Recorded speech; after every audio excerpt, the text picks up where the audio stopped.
예, 오늘 민주당 이재명 대통령 후보가 여군들과의 만남을 가졌다고 합니다. 그런데 이제 여군들과 이제 국방에 대해서 토론했다기보다는 이제 성폭력, 그러니까 군대 내에서 여성들이 어떤 피해를 받고 있고, 그런 어떤 이제 그런 일을 당하는 거에 대해서 어떻게 여군들을 보호할 것인가, 이것을 이제 아마 얘기를 했다고 합니다. 그리고 여성에 관한 이제 그러니까 배려는 최근에 이재명 후보가 많이 보이고 있습니다. 먼저 번에 이제 페미니즘이 뭐 심하다 이런 이제 그런 글을 공유해 가지고 화제거리가 되었는데, 페미니즘 그거에 대해서 이제 다시 그런 의견도 들어야 한다, 그런 걸로 후퇴했고, 다시 또 이제 그 전체 모든 걸 봐서는 남자보다 여성이 차별을 당한다, 이런 걸 총체적으로 얘기해서 결론을 자기는 이제 결국은 이런 페미니즘 이쪽에 그쪽 방향으로 생각한다고, 정책을 방향을 간다고 이게 못을 받고 선언을 했습니다. 그런데 이런 것은 이제 여태까지 문재인 정부에서도 계속 이어왔던 기조이고, 그러니까 특별한 것은 아니죠. 그런데 이재명 후보가 그 본인이 개인적으로도 이런 성향이 맞는 경우인가, 그걸 좀 알아보면, 찾아보면은 이재명 후보의 결혼은 그렇게 뭐 특이하거나 문제점 같은 건 없어 보입니다. 그런데 그 오피스 누나라는 이제 제목을 보고 확 이제 느낌이 받아올 정도로 보통 웬만한 남자들이 공감하는 그런 이제 감수성을 가지고 있으면서, 그러면서 그 옥수동 누나를 자처하는 그 김부선 씨한테 엄청 많이 시달리고 지금도 시달리고 있습니다. 그런데 이런 그 남녀 관계를, 그러니까 여성 위주로 이제 판단해야 한다, 그런 지침에 의한 김대중 정부 시절의 그런 관행이라면은, 이 김부선 씨가 그동안 당했던 관계, 교제를 갖고 가진 불이익, 이런 것을 그대로 얘기하면 거길 믿고 따라야 됩니다. 물론 김부선 씨가 무슨 성폭력 그런 고소를 하지는 않았지만은, 여성이 이제 어떤 모든 마음을 다 걸고 있다가 이렇게 배신을 당했을 때, 그럴 때는 어떤 여러 판단이 달리할 수 있습니다. 그때는 그렇게 동의한 것 같았지만은 상황상 어쩔 수 없었기 때문에 그랬다, 그런 것을 얘기할 수가 있기 때문에, 그렇게 되면 여성의 해석이 모든 것이 우선되기 때문에 어떻게 될지는 모르는 겁니다. 어쨌든 이제 이재명 후보는 이런 데서도 여성과의 관계에서 좀 이제 그런 뭐랄까, 그런, 떼쓴다든가, 그 남자 입장에서는 그런 여러 가지 그 시달림, 그런 거, 한번 지나온 사건에 대해서도 그런 걸 많이 겪어봤기 때문에, 어찌 보면 보통 남성들의 입장을 상당히 뭐 겪는다고도 볼 수 있습니다. 그리고 이건 좀 거북한 얘기지만은, 그러니까 조카 변호가 있는데, 이거는 처음에는 이게 참 흑색송전인 줄 알았습니다. 그런 사람이 그 가족 중에 살인자 그런 사람이 있는 경우가 그렇게 많지 않은데, 이제 어떻게 그냥 그 대통령 후보이기나 된 사람이 그런 일이 있을 수 있는가. 그런데 사실 이제 조카가 여자친구와 모친을 살해한 범인이었고, 그것을 이제 변호했다는 겁니다. 그런데 변호해서 지금 와서 그 변호하는 행위를 사과했다고 하는데, 뭐 사실 뭐 그때야 뭐 정치인도 아니고 일개 변호사로서 이제 가족, 그럴 수도 있는 거죠. 그거 자체는. 그런데 이 자체가 잘못됐다기보다, 이제 그렇게 여성에 대한 폭력 민감하고 이제 그 여성 인권 그렇게 많이 주장하는 사람들이 그렇게 해서 판결해서 엄벌해야 된다, 몰카 성추행 같은 것들을, 그래야 하는 사람들이 어떻게 연애 후에 여성을 살해하는 남자들, 그러니까 물론 일반 살인범도 마찬가지지만 그런 사람들 입장은 왜 그렇게 또 잘들 이해해 주는지 모르겠습니다. 그러니까 그 젊은 혈기에 자기가 모든 것을 인생이 자기의 모든 것이라고 걸고 있던 여자가 자신을 뭐 남자 입장에서는 배신했을 때 가지게 되는 좌절, 그로 인해서 세상이 제대로 안 보이고 아주 그냥 세상이 막 뒤집어지듯 세상을 다 잃은 것처럼 보이는 그런 상황. 그러니까 치정살인, 남성의 또 여성에 대한 사귀었던 애인의 살인, 이런 거는 결국 그 남성의 그 심정을 이해해가지고 정상 참작을 해서 형량을 줄이겠다는 거 아닙니까? 그러니까 여성과 사귀어서 어떤 이제 남자 입장에서 받는 좌절, 이런 것들을 이제 상당히 많이 변호했을 겁니다. 그러니까 이런 여성과의 관계에서 자기가 불이익을 당한 그런 남성의 그 입장을 그냥 좌절에 빠진 남성을 많이 변호했다는 겁니다. 이런 걸로 봐가지고 그러면 이재명 후보 본인 개인은 그러면 순수하게 문재인 대통령 같은 경우는 대학 때부터 그 연애가 가능했었고, 그래가지고 캠퍼스 커플 되게 대학의 연애는 3등급입니다. 캠퍼스 내에서 저희 때 옛날에만 해도 이제 여성이 대학 여대생이 드물었기 때문에 최상급 계층이고, 자기 학교 내의 여성을 연애하는 사람, 그리고 그 아래 계층이 다른 학교 여학생을 연애하는 거죠. 물론 자기보다 이제 속칭 더 이제 학교이죠. 이제 더 못한 학교. 그리고 3계층이 아예 연애를 못한다거나 혹은 이제 대학생으로서 고졸 출신의 여성과 사귄다든가, 이런 이제 대학생 연애 계층은 3등급으로 나누는데, 하여튼 자기 동등한 학벌에 이제 여성을 이제 사귄다는 건 그만큼 그 학생들 내에서, 남학생들 중에서 여성한테 선택을 받았다는 거죠. 외모라든지 뭐 남자다운 성격이라든지 뭐 여러 가지 면에서도 최상의 남자였기 때문에 선택을 받은. 그러니까 이쪽의 남자는 그렇게 여성한테 좌절받고 이제 불이익받고 희생하는 그런 거를 별로 겪지 않았다고 볼 수 있죠. 이제 정유라가 이제 경제적 부유층이듯이 연애적으로 부유층이죠, 이제.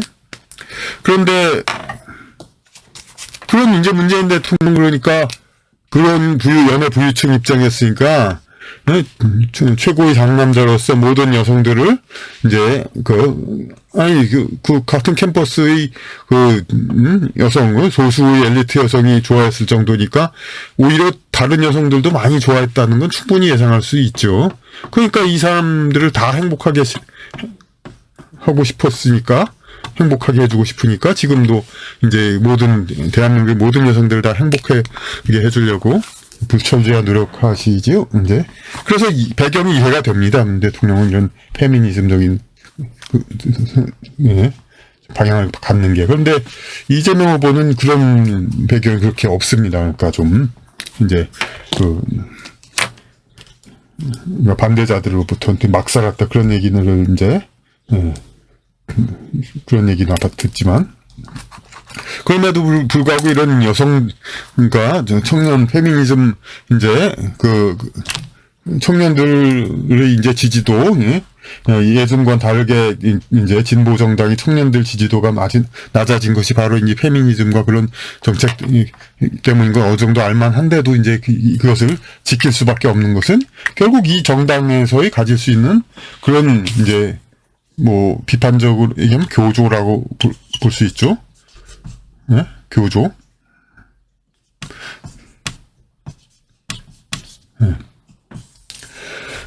그러니까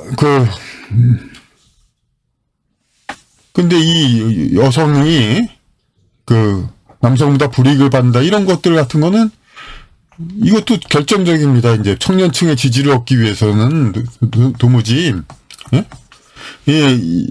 저희 세대까지는 어느 정도 그래도 타당할 수도 있습니다. 왜냐하면 그래도 저희 때도 다 차별 같은 건 없었지만 그래도 관행이 남아있기 때문에 남녀 유별에 여성이 이제 사회적으로 진출하고 어떤 이제 활동하고 그런데 아무래도 좀 더 불편이 있고 좀 그런 게 있었겠죠.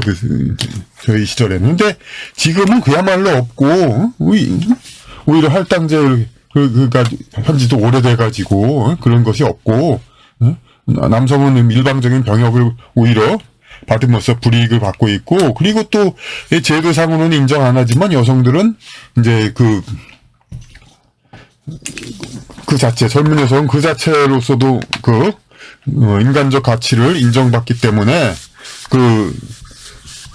가만히 있어도 잘해주는 사람들이 많이 있습니다. 하지만 남자 청년은 가만히 있으면은 아무것도 아닌, 재벌아들이 아닌 바에는 아무것도 가진 게 없으니까 자기의 것을 만들기 위해서 부지런히 나서고 도전하고 노력해야 됩니다. 그러니까 훨씬 불리한 상황에 있는 거지, 이것은 물론, 청년 남성은, 일생 동안 가는 차별은 아닙니다만은 적어도 젊을 때는 남성들이 오히려 더 이제 힘든 과정을 겪는 거는 이제 사실입니다. 그러니까 예를 들면은 여권인사인 박지원 정보부장만 해도 국정원장 조성은 씨를 개인적으로 만나고 이제 상담해주고 그러지 않았습니까? 꼭 무슨 비약적인 억측을 하지 않는다 하더라도 이런 이제 남성 저명 인사가 아주 평범한 건 아니지만 그래도 당원 정도는 되지만 그래도 젊은 남성을 쉽게 이렇게 만나주고 그러진 않죠. 햇병아리. 그렇지만 여성의 경우는 예외가 되죠. 그건 그거야 결과가 어떻든 간에 안희정 지사도 그렇게 했고 박원순 시장도 그렇게 했고 기타 등등 그런 식으로 그래가지고 이제 여러 기회를 얻을 수도 있고 반대로 그러니까 파국이 됐으면 또 파국을 생길 수도 있고 그렇지만 그건 별개 문제고 어쨌든 여성은 이제 똑같은 젊은 층에서도 불이익을 오히려 상당히 덜 받는데 지금 젊은 층을 두고 계속해서 여성이 더 불이익을 받는다 이런 얘기를 하는 거는 좀 무리가 있다고 봅니다. 근데 그런데도 이렇게 할 수밖에 없는 게 아마도 개인적 심정으로는 이재명 후보는 이제 이런 이제 우리나라의 보편적인 남성의 가치 기준, 여성관 그거하고 거의 일치할 수도 있는 그런 배경을 가지고 있습니다. 그럼에도 불구하고 이렇게 이제 페미니즘적인 그걸 가질 수밖에 없는 것은 소속 정당의 정당 정책이고 그 정책을 어긋나면은 교조를 어긋나면은 불이익을 받게 됩니다. 대통령 된 후에도 받죠. 노무현 전 대통령도 촛불 시위를 반대해서 그렇게 됐듯이 진보 교조를 어긋나면은 이제 진보 정부 정치인은 유력 정치인은 이제 그만큼 불이익을 받을 수밖에 없게 됩니다. 지금 민주당이 이재명이 아니라 이재명이 민주당이라고 하지만은 그것은 사실 이루어질 수 없는 것입니다. 이제 그럼 왜냐면은 민주당 아니라 그 세력 지탱하는 외곽 세력들도 그 용서를 안 하죠. 이 방침을 진보 교조 방침을 이제 어긋나면은 그런데 반면에 이 국힘당은 어떻습니까?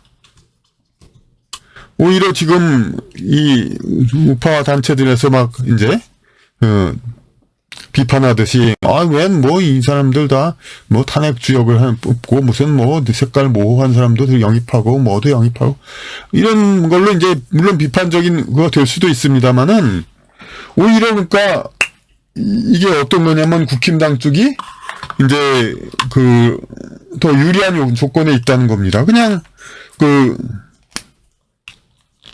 국민의 이 지지를 얻기 위해서는 이념이란 틀에 매이지 않고 어떤 정책이든지 할 수 있는 겁니다. 그러니까 그 페미니즘 정책은 국민에게 표를 얻기 위해 그것을 반대하는 것이 유리하니까 그 면에서는 보수적인 정책을 택하고 다른 거 여러 가지 경제 정책 모든 그런 면에서는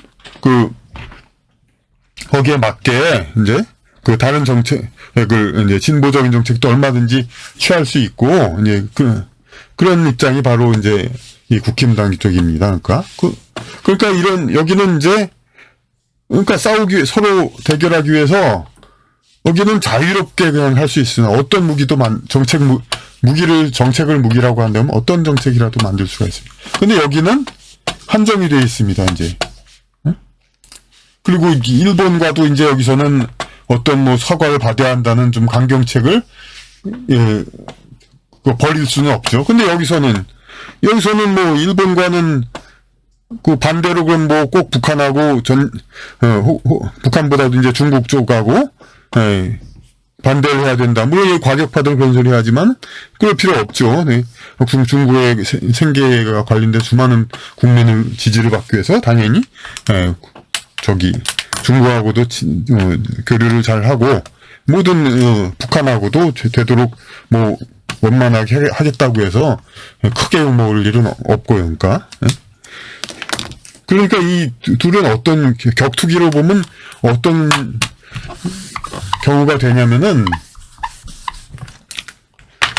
이쪽은 모든 걸 다 하니까 이종 격투기 발로 찰 수도 있고 뭐 붙잡을 수도 있고 뭐든지 다 합니다. 이제 다 해서 싸우는 사람입니다. 이쪽은 권투 복싱 권투 선수입니다. 둘이서 보통 이제 다른 사람끼리 대결 좀 많이 하죠. 하지만 대결하는데 대결은 또 서로 간에 동일한 룰에서 대결하도록 돼 있죠. 근데 그렇게 하지 않고 각자 자기 룰을 지켜서 싸우라고 한다면은 이쪽은 그러니까 팔다리 붙잡는 거 다 할 수 있어요. 꺾기도 하고 모두 다. 이쪽은 권투 주먹만 휘두를 수 있습니다. 그렇게 해서 둘이 싸우면 누가 이기겠습니까? 당연히 이쪽이 이기죠. 예. 그런데 당연히 이쪽이 이길 것 같은데 지금 여태까지도 그래왔고 이기지 못하고 그래왔던 거죠. 여태. 그 이유는 뭐겠습니까? 이쪽 선수가 그만큼 뭐 질병이 있다든가 뭐 운동을 게을리했다든가 여러 가지로 뭐 부패한 거죠. 그러니까 이쪽이. 그러니까 이게 만만한 본래는 그러니까 만만한 상대에서 싸우는 게 아니라 이게 이겨야 되는 겁니다. 그러니까 그런데도 계속 져왔다는 것은 이제 부패 무능 이런 것들이 있었기 때문에 그런 거죠. 이쪽은 이제 그 대신 이런 이념을 중심으로 좀 비교적 순수하게 뭉쳐 있는 것에 반해서 부패 무능 이런 것이 섞여 있었던 겁니다. 그러니까 더욱더 자신들이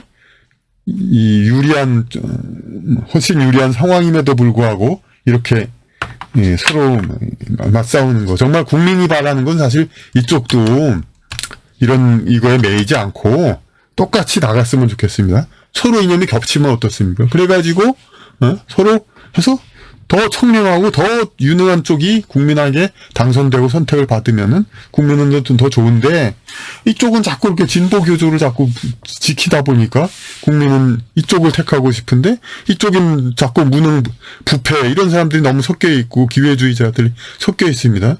그러다 보니까 그냥 자꾸 정치할 수준도 안 되는 사람들, 도덕 수준도 안 되는 사람들이 그러니까 망해가지고 다시 이쪽으로 하면은 뭐 시작은 하는 것 같지만 이런 이제 불합리한 진보 정책 이런 걸로 다시 국민은 고통을 받죠. 그래서 자꾸 또 일로 가고 그러죠. 그러니까 어느 양쪽 다가 정말 이제 이념 틀에 매이지 않고 서로 둘 다 유능하고 청렴하면 국민은 얼마나 좋겠습니다만 현재는 그러니까 이념에서 자유로운 쪽은 이렇게